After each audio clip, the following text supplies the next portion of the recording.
All right, guys, the CrossFit Open 24.1 has been announced by Dave Castro, which was awesome to see him back at it in front of the whiteboard doing all of his things.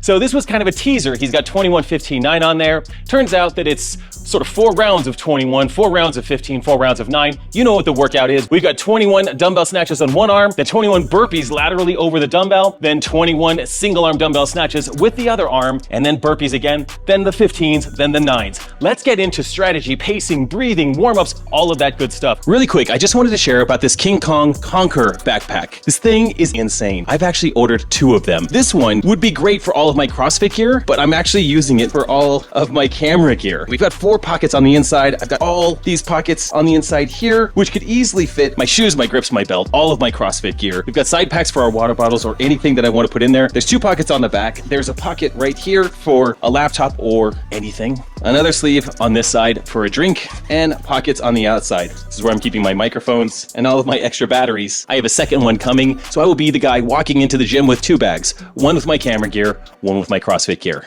Let's jump into strategy, starting with movement and transitions.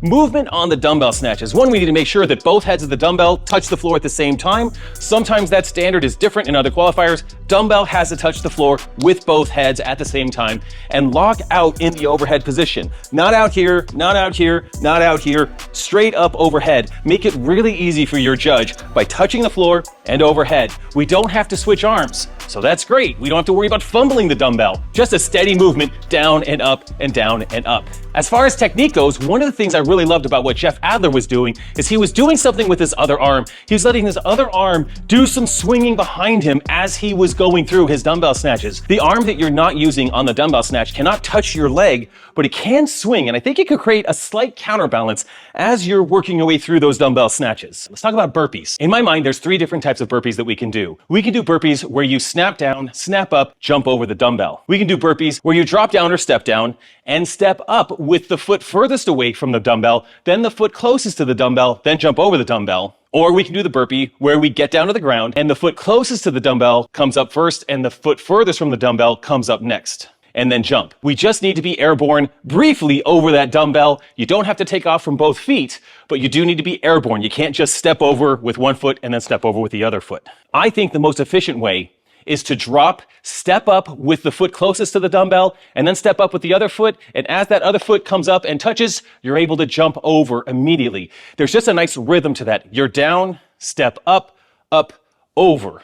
You're down, step up, over. As far as technique and best practices go for dumbbell snatching, we know that muscle snatches will probably be the quickest way to get through this. And with dumbbell snatches, we are hinging at the hip. It's a huge hip hinge movement, not a squat and up overhead movement. Now, if it's a very, very heavy dumbbell, we have to approach it more like an actual snatch. Here, we've got this muscle snatch with hinging at the hips in order to keep things moving quickly. With that in mind, what I really try to focus on is allowing my dumbbell to get a little bit behind my toes at the bottom of the snatch, so that like a kettlebell swing, as I come up from that hinge, I can squeeze my hips and launch that dumbbell overhead, making sure it's locked out.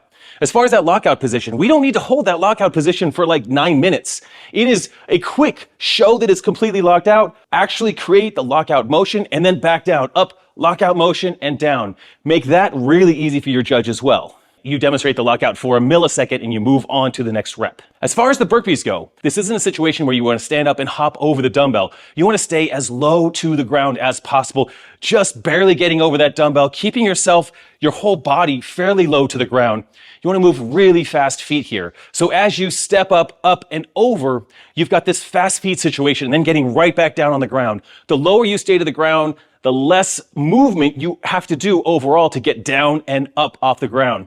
So keep it low, have really fast feet. And remember to keep your feet next to the dumbbell so that you jump over the dumbbell. A part of your foot has to come over the dumbbell as part of the movement standard. So if you just think as you step up or you snap up on your burpees, just make sure you bring that foot up next to the dumbbell. Then when you jump over, you're clearly going to be over the dumbbell. You don't want to travel too far forward or too far backward, which could happen over this amount of reps. Breathing in this workout is going to get challenging. At first, on the set of 21s, you're going to kind of feel like you're in this rhythm. Once you get to the 15s, it's going to get really, really tough because the overall buildup of fatigue in this workout is going to punch you in the face. And so expect that, and that's okay. The way I generally like to breathe on dumbbell snatches is I like to hold my breath through the bottom of the snatch, and exhale as I'm on the top of the snatch. Take a big inhale on the way down, exhale as I extend up. And I actually allow my breathing to dictate my pace. But just try to take 1 breath per dumbbell snatch. And in the set of 9, maybe later in the set of 15, you might find yourself breathing more than that, just breath after breath after breath through the movement. That's natural, that's gonna be fair, but I'm gonna try to regulate that breathing as much as I can and focus on breathing on the dumbbell snatches, because that's when I have this ability to open up really big, open up my lungs as my arm is overhead. And when I'm under compression at the bottom, I'm gonna try to minimize my breathing. On burpees, same thing. When I'm in that push-up position on the floor, that's when I'm pushing out with my breath as I'm standing up and over, taking a big inhale. Again, I'm trying to have about 1 breath per movement, but I am planning, and I know that as we dig deep into this workout and we move fast, that breathing is going to pick up a little bit. So I'm just going to try to find some regulation in my breathing, even if it starts to change and increase throughout the workout. I don't want to be hyperventilating, if at all possible, until I'm on the last set of 9 burpees, and it doesn't matter. Then I don't even need to worry about breathing. I'm just going to send it, and I can lay on the ground afterwards. I think pacing on this workout comes down to finding a rhythm on the dumbbell snatch and on the burpees that's fairly sustainable. We're all gonna go a little bit too fast out of the gate. 3, 2, 1, go. We're gonna feel so good. We're gonna have that surge of adrenaline that jumps into our system, but that's actually not very helpful. It's actually slightly dangerous in the sense that you can launch out of the gate way too fast because you feel so good when you start this workout. So make a mental note. 3, 2, 1, go. Just before go, take a breath and find a pace.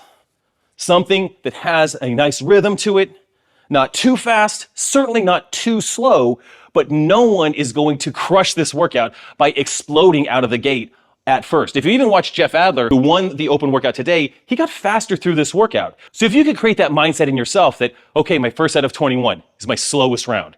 Second set of 21 with my other arm, maybe I go a smidge faster, about the same. 15s, maybe those are a little bit more aggressive, and my 9s, maybe I'm getting really aggressive. I mean, that's a fancy way of saying to just don't start out fast and then just die. Let's try to find that nice pace from the get-go on dumbbell snatches and on burpees. Imagine the reality that you're doing 90 of each one of these. So if you were to do 90 burpees right now, you would not go out of the gate like an absolute maniac.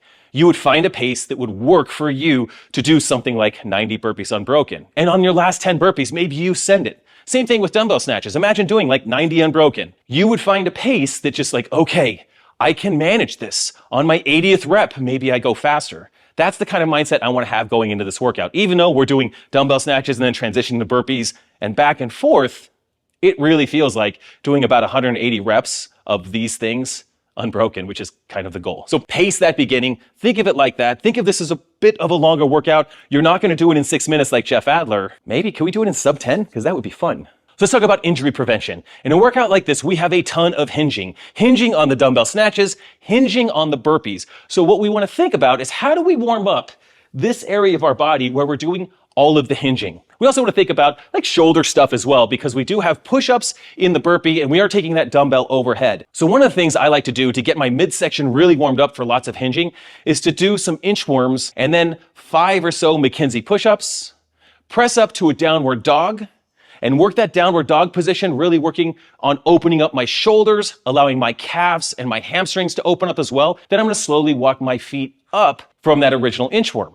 And I'm going to do that a few times, maybe 4 or 5 times, where I inchworm out, 5 or so McKinsey push-ups, get into that downward dog, hang out there for a little bit, and then work my toes up to finish off that inchworm. That's a great way to get that midsection warmed up with some dynamic movements for all of the hinging that we're going to experience in this workout. Let's also think about warming up that dumbbell snatch. So we're going to be picking a load off the ground. I'm going to do 10 or so single arm dumbbell deadlifts with one arm. Then I'm going to do that with the other arm. Again, this is part of that hinging warm up, but I'm starting to think of doing that with a load, not just body weight now. And let's take that dumbbell and I'm going to do 5 to 10 presses overhead with a really light, manageable weight, focusing on that lockout, actually opening up my shoulder and stretching it out on that lockout so that it feels really nice and open there. And I'm letting my central nervous system know that I'm going to be doing some things overhead like that. And before the workout, you're certainly going to do some warm-up sets. Something like a handful of dumbbell snatches with one arm, then some burpees, then a handful of snatches with the left arm, then some burpees. Rest. A minute or 2. Do that again. And I like to do those types of mini practice rounds 4, 5, 6 times, because I want my body to just be really warm. I actually want to be developing kind of a nice sheen of sweat before I get going. I want a little heart rate before I go into this workout as well. I do not want to be ice cold with a nice low heart rate. I actually want that heart rate like above 100 to start this workout would be absolutely fantastic. As far as gear goes for this workout, we don't need grips, we don't need a lifting belt, we don't need lifters. I am gonna wear wristbands. I get really, really sweaty. So when I'm in a workout, when I'm really, really sweaty, I'll have sweat pouring down my arms, down my forearms. I do not want that sweat getting on my hands and interfering with my ability to hang on to that dumbbell for the snatches. I'm also going to chalk up one time before I start this workout. I'll have chalk nearby. I hope to not have to use chalk on the dumbbell snatches. I want my transitions to be fast from burpees to snatches to burpees to snatches until I'm done with this workout. But if I absolutely need to, I'm just going to make sure that I have chalk there just in case, but not as a crutch, not as a way to rest, only if I absolutely need it for my grip. There's one thing I want to feel like at the end of this workout is that I gave it my best. I don't want to think afterwards that I could have skipped those couple of chalk bucket breaks. I want to think to myself, that's the best I can do. That's it. I don't need to redo this. I am one and done with this workout. With all that said, I hope you guys enjoyed this workout. If you have questions, please leave a comment below and I will respond to comments. I'll answer your questions. And if you're looking for a training program designed for masters by a master, jump into Boulder Athlete. And remember, your best days are ahead of you. Let's have a Boulder 2024. See you next week.